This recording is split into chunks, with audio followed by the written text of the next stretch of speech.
It is June 18, 2025. The meditation text is taken from Matthew chapter 6 verse 1 to 6, then verse 16 to 18.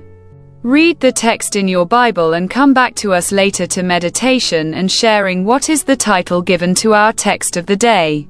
Avoiding hypocrisy in practicing godliness. In other words, don't be hypocritical in your religiosity.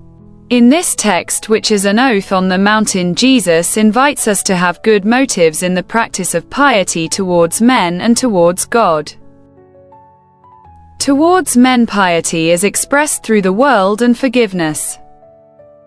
Piety is expressed through prayer and fasting. We will develop 2 points. The first point: share with love and discretion to those in need.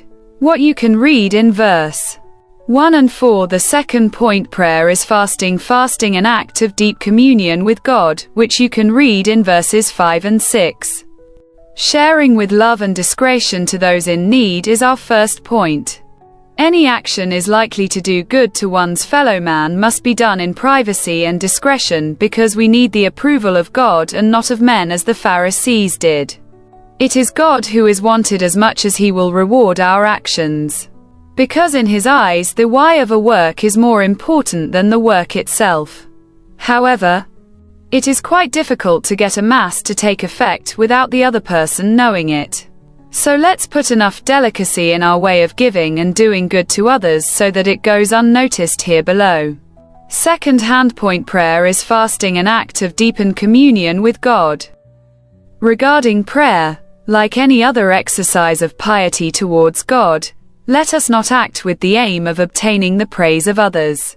Unfortunately, today the prayer practice of shouting out "Yesterday" through Jesus continues to grow, and sometimes takes on a new connotation. We imagine that by offering many prayers or shouting louder, often in defiance of the rest of our neighbors, we would gain more favor with God. God knows our needs even before we present them to him. It is to him that we speak. It is from him that we expect the answer. This is why there is no need to pray to him in such a way as to be seen or heard by men through disturbing noise. As for fasting, Jesus proves it, provided that they are motivated by just reason. Every effort must be made to hide our spiritual sacrifices. We must appear as usual.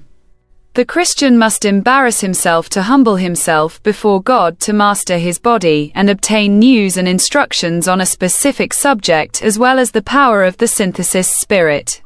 The prophet